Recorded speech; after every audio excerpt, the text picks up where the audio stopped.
Mom shook her head again. It won't make a difference. She turned to me. I'm so sorry, Robbie. If I never see you again, please know that even though I may never say it again, I will always love you.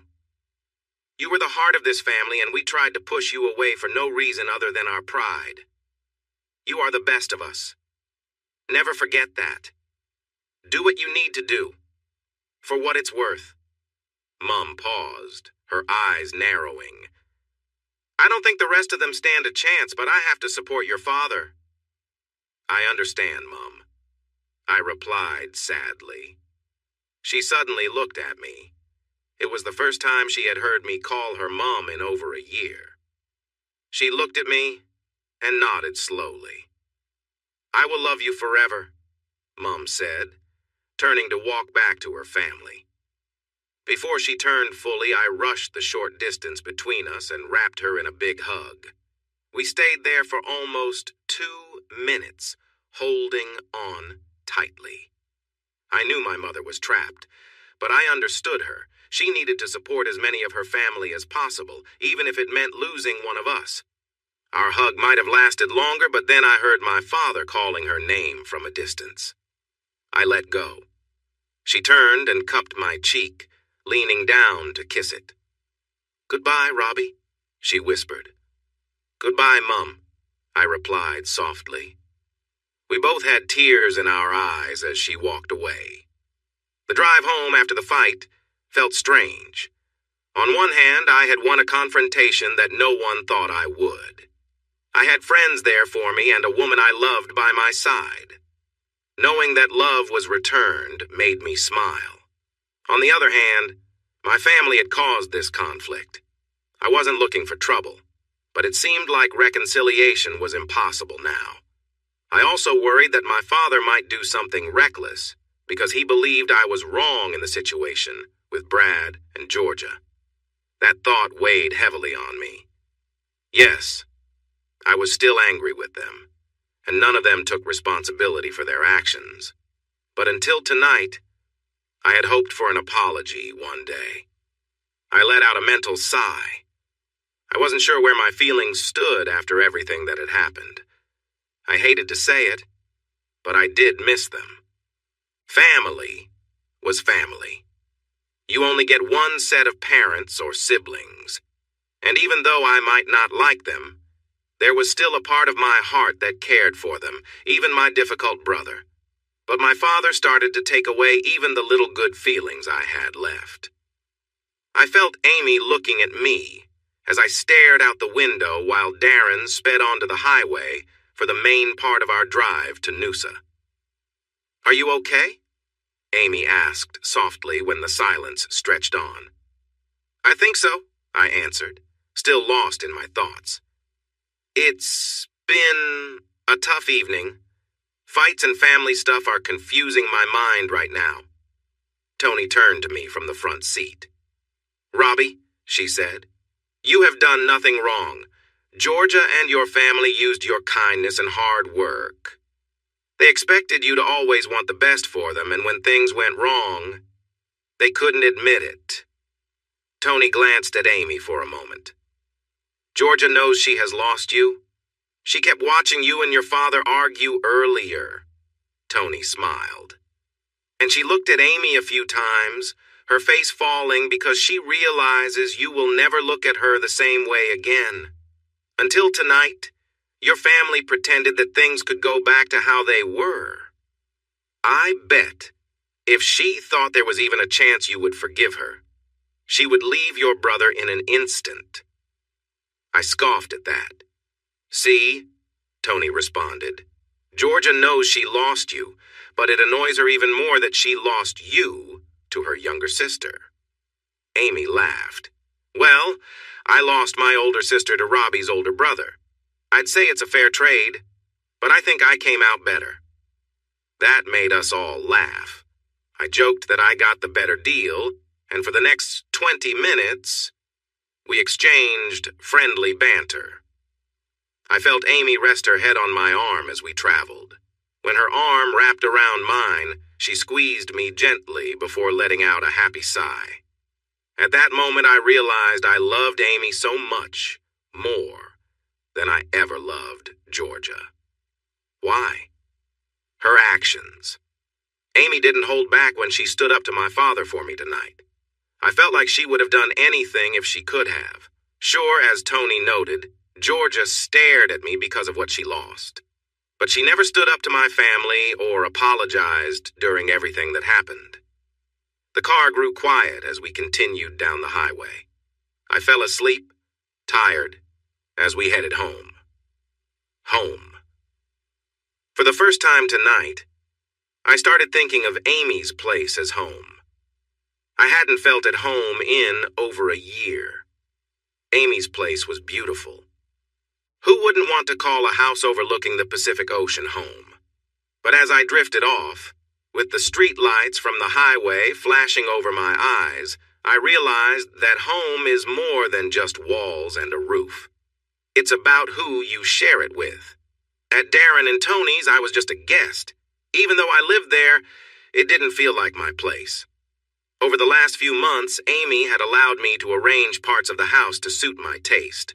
We talked about our ideas, and she shared what she envisioned, and then we worked together to make the changes. A couple of hours later, we arrived home. I'd been dozing lightly and woke up as the car stopped. Amy greeted me with a gentle kiss. I don't remember much about getting inside. But the next morning, I woke up with her resting beside me. Her warm presence a comforting start to the day. As I got up, I tried not to wake Amy and headed for a hot shower. The water was soothing after the long night, and as it hit my tired muscles, I let out a small groan, feeling the tension ease. Suddenly, a cramp seized my right calf, making me wince. Before I could brace myself, Amy appeared and wrapped her arms around me. "Are you okay?" she asked, her face showing concern. "Just a cramp," I replied, managing a small smile. She helped me sit down carefully in the shower, and as I described where the pain was, she took my leg and began massaging the sore muscle. Her hands worked with just the right pressure, easing the knot in my calf. As she focused on the massage, her touch was calming, and I appreciated her kindness and care. Amy looked up at me, noticing my relief. She gave me a warm smile and a light-hearted comment. "Feeling better now?" I nodded gratefully. We stayed close, the shower's warmth surrounding us. Amy rested her head on my shoulder, and we shared a quiet, tender moment, comforted by each other's presence. As the water continued to flow, I felt grateful for her love and the small, caring gestures that made every day feel a little brighter. With a soft smile, she whispered, "I love you, Robbie." And in that peaceful moment, with only the sound of water around us, I felt a deep appreciation for the life we were building together, one gentle, loving moment at a time. When I finished, she sighed happily and looked into my eyes with warmth. "Feeling better, sweetheart?" she asked. "Yes," I replied, a bit distracted, caught up in her gaze and the calm feeling after a good moment together. She kissed me once more before helping me up. We then helped clean each other and shared some gentle moments. "I love you, Amy Brown," I said just before we stepped out of the shower. She pressed her wet body close to me. "I know, Robbie. You're mine now, and I'm never letting you go," Amy said with a firm smile. After we dried off and went downstairs, we saw Darren and Tony dressed and ready to head out for breakfast and coffee. "For someone who had a tough night, you look pretty relaxed this morning," Darren said with a teasing grin. Yeah," I replied, feeling a bit shy as they all laughed. We put on our shoes and hats and walked down to the village. We ended up at one of our favorite cafes called The Village. It was just right for a Sunday morning, with outdoor seating and wonderful coffee. Enjoying bacon and eggs was exactly what I needed after a long night. Since I wasn't in training mode anymore, I ordered a big breakfast with all the sides. just like Darren. It included toast, bacon, eggs, mushrooms, grilled tomatoes, hash browns, beans, spinach, sausage, and an amazing potato rosti. The girls chose omelets, and I was surprised when the owner, Michael, came over to personally serve us. He placed our meals down and reached out to shake my hand. "Great match last night, Mr. Other. Marie and I cheered for you all the way. I loved that final move when you took down Cody," he said, smiling. "Thanks, Michael, it was a tough match. Cody made it challenging," I replied. We chatted for a bit, and I promised to stop by for a photo in my gear soon so he could hang it on his wall. After he returned to the kitchen, I looked around the table. With Amy proudly holding my hand beside me and Darren and Tony across from us, I noticed how lovely the morning was. We could hear the ocean waves in the background. As we took it all in together, I felt a sense of peace and happiness I hadn't felt in a long time. With the morning unfolding and Michael's words still fresh in my mind, I asked the group, "Has anyone heard how Cody is doing?" So much had happened last night that I forgot to check on my opponent. In the ring, things were never personal. Even when there's some playful teasing, the winner usually checks in with the loser a few days later to show support. Darren chuckled a bit. "I heard from the event managers about an hour ago while you were in the shower. Cody just woke up this morning and doesn't remember the last round of the fight. He has a terrible headache, like he's had a long night out, and his arms and body are bruised so badly that they might delay his next match for another 6 weeks so he can heal." Darren looked at me seriously. "They said that Cody's opponent, Aaron Masters, doesn't want to fight him anymore. He's aiming for you." "He wants to fight me?" I asked. Aaron had traveled around the world last year and won more fights than he lost. He was favored to win against Cody, while I was seen as less likely to win against Cody. Darren nodded. "If you're thinking about it, I wouldn't rush. You'd need to follow a specific training plan." But I shook my head. "No, as much as I'm curious, last night was great, but it was really close. I don't want to put myself at risk that soon again," I replied, sipping my coffee and pondering how last night could affect my fighting future. We kept chatting. Darren reviewed my moves and defense with a video he took on his phone. The girls listened. At one point, Tony turned to Amy and asked, "So how did you enjoy the fight last night?" Darren's girlfriend asked mine, her face showing she was expecting a fun reply. "Which one? The one in the ring or outside?" she said with a smile. We all laughed at that. "The one in the ring," Tony said after the laughter faded. "They were both great for my man, but the one in the ring was something else," my girlfriend replied, looking at me with admiration. "I saw Robbie get ready, and I'm really glad the two of you were there to support him. The way Robbie handled himself, he took those punches and kept going at him. Even if he hadn't won, I would still be proud of him." She smiled widely. I grinned back and gave her a kiss. "I've also received a dozen messages from my Alro team who were there. They all loved it. Robbie is going to be very popular with them," Amy told us, her hand resting on mine as she spoke. Tony nodded thoughtfully. "You know Georgia would never attend his fights?" "Yeah, I know.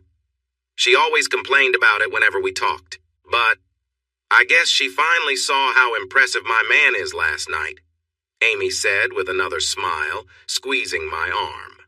We spent another half hour discussing my moves, how I kicked, how I coped with Cody's punches, and how I executed that final move. "So, Robbie," Darren said, signaling a change of subject, "what do you think about the other fight? Do you know what you will do about your family?" I thought for a moment, remembering some talks Amy and I had about it recently. I shrugged. "I don't know. My dad sounded serious. I guess he is coming for me. If he thinks I will just give in without a fight, he is wrong. I will stand up to them if that is how they want it." "We will," Amy replied firmly. "Sorry?" I asked her. "We will stand up to them," she repeated, stressing that it meant both of us. "Robbie, I won't let you handle this alone. You are important to me, and if they want to come after you, they are coming after me too. They threatened you last night, and they also threatened me.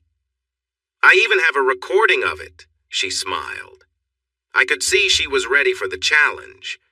We spent the rest of our time discussing different plans. Then we walked back home. The four of us changed clothes, grabbed towels, and headed to the beach. For the next few hours, we swam and relaxed on the beach. Darren and I enjoyed catching waves while the girls played and soaked up the sun. I hadn't mentioned Tony before. She is a few years older than me, but stays fit by working out with Darren often. She has a slim figure that makes heads turn when she walks by. Whenever someone looks, you can hear Darren laugh and Tony smile. Though they are not married, Darren and Tony have been together for over 15 years, since high school. Sometimes, Tony worries about not being able to have kids, but they have been happy together, and it hasn't caused any problems. I was always proud that Darren stayed by Tony's side, showing his support for her. Today, in her pale yellow swimsuit, Tony displayed her confidence. Amy, on the other hand, has curves that catch attention from many guys on the beach. Indeed, a few guys tried talking to her. Amy just laughed and pointed to me, saying I was her boyfriend. When one guy didn't take no for an answer, Amy asked if he had seen the fight last night. He said no, but had seen the highlights online. Amy pointed to me again, telling him to see who her boyfriend was. I have never seen someone leave so fast. After a few days of relaxing and enjoying their company, Darren and Tony went home. The following week, it was time. On the morning of the final divorce hearing, Amy and I woke up, got ready, and while she made some work calls, I called George. He confirmed our afternoon meeting and said he would be there. We chatted for a little while longer, and when we hung up, I let out a deep sigh. "Are you okay?" Amy asked as she stepped out onto the balcony. It was starting to become one of my favorite places to think. She was on hold for a conference call with a colleague from Europe and one of her suppliers. "Yeah, it looks like it will be an interesting afternoon," I said. Amy laughed. "Yes, it certainly will." The call began, and Amy winked at me. She got on the call for about 15 minutes while we finished getting ready to drive down the coast. This time, unlike our trip up from the Gold Coast, we were taking Amy's car. And it was quite the car. Worth almost $200,000, she had an imported, customized 2021 Shelby Mustang. It was a bright white color and had blue racing stripes running down the middle, along with a sleek rear spoiler. The black Shelby Cobra logo on the front added to its charm. The first time I saw it, I was amazed. "Amy, what is this?" I had asked. She smiled widely. "It's our car," she replied cheerfully. She let me take the wheel for the drive. Wow. When I pressed the gas, the car responded like no other vehicle I had been in before. With over 900 horsepower, I felt a little nervous at first until I got the hang of it. Highway driving became incredibly fun. As we entered the courthouse for the final divorce hearing, I couldn't help but grin after that exciting drive, even with everything going on. We met George, who shook our hands and smiled when I mentioned my drive in Eleanor. The name Amy had given her car. Yes, Gone in 60 Seconds influenced that name, but it fit such a stunning vehicle. George, Amy, and I walked into the courtroom when it was time. A few minutes later, Georgia arrived with my parents, Brad Jr., and 2 lawyers from my father's firm. My father smirked at me and began talking to the lawyers while pointing in my direction. They pointed back at George, who smiled nicely. When they exchanged worried glances and whispered to my father, his smile faded a bit. The proceedings went as expected. The magistrate read through the divorce petition and the financial arrangements before granting the divorce. Georgia glanced at me a few times, and I looked back at her. She also frequently looked over at Amy with a frown, but Amy just smiled kindly in return. The judge officially granted the divorce, mentioning how sad it was to see another marriage end because of dishonesty. He called out Georgia for being unfaithful. She turned a bit red, but the process needed to move forward. When he brought the gavel down, it was over. As we left the court, George, Amy, and I chatted when one of my father's lawyers approached us. "I'm sorry, Mr. Other," he said to me. "I tried to change their minds, but they wouldn't listen." He looked worried as he glanced at George. I nodded and extended my hand. "Mr. Robbie Other, you've been served." He handed me a big envelope and tried to step away casually. I passed the envelope to George, who smiled. "We had thought my family might attempt something like this." "Thank you, Randy. I will ensure this gets the right attention," George said politely to my father's lawyer. Randy turned pale. "You mean you're going to? Never mind." He shook his head and walked back to my father, who had lost his smile again as Randy explained who George was. George was well known across Australia as one of the country's most respected lawyers. He had rejected the offer to become Queen's Counsel 5 times to focus on his successful law firm. He supported Amy's business in its early days based on a recommendation. When George met Amy and saw her potential, he invested in her and has been by her side since. Now, as her lawyer, he was also mine. Don't tell anyone, but George was a genuinely good person. But when he looked at Randy and my father with a smile, it felt more like a predator eyeing its weak prey. "You kids go ahead. I'll handle this now," George said as he opened the envelope and looked through the papers. He raised an eyebrow and then turned back to Randy, who lowered his head in defeat. Outside the courthouse, Amy and I walked to her car. Just before we reached it, I heard her call my name. "Robbie, wait!" my mother exclaimed, walking towards us. My father followed her slowly. "We need to stop meeting like this," I joked, facing them. In the distance, I saw Brad Jr. and Georgia getting into his Lexus. Georgia gave me a sad look before they drove away. "What do you want?" I asked my mother and her husband. I was finding it hard to think of him as my father anymore. "Robbie," Mum began, her voice pleading, "I talked to your father, and he's willing to drop the lawsuit if you agree to talk with us." I raised an eyebrow at her, ignoring my father. I was realizing that my mother was struggling, and her attempts to keep peace were weighing her down. "Is that all?" I asked. "And you need to apologize to us, and then return to work at Total Build for half pay over the next 3 years. "Oh, yes. And you won't be receiving any extra money to pay us back what you owe," my father said, placing his hands on my mother's shoulders. I could see she felt uncomfortable as she shifted in her seat. I laughed and said, "Goodbye, Brad Hattie. I've given your ridiculous lawsuit to my lawyer, just so you know. We all made ourselves clear last time. You started a conflict, Brad. And now you've taken it further by serving me papers. I don't see us as a family anymore, and we won't ever be on friendly terms again. I won't apologize to you, and I doubt you feel sorry for being unfair either." I turned to face them fully, crossing my arms as I watched my father's anger rise. I grinned and continued. "You want to fight, Brad? You've got it, dear father. Now, unless you have anything else to say, my girlfriend and I have plans. See you in court." I smiled, took Amy's hand, and walked to her car. If I had looked back, I might have seen my mother trying to escape my father's grip while he frowned.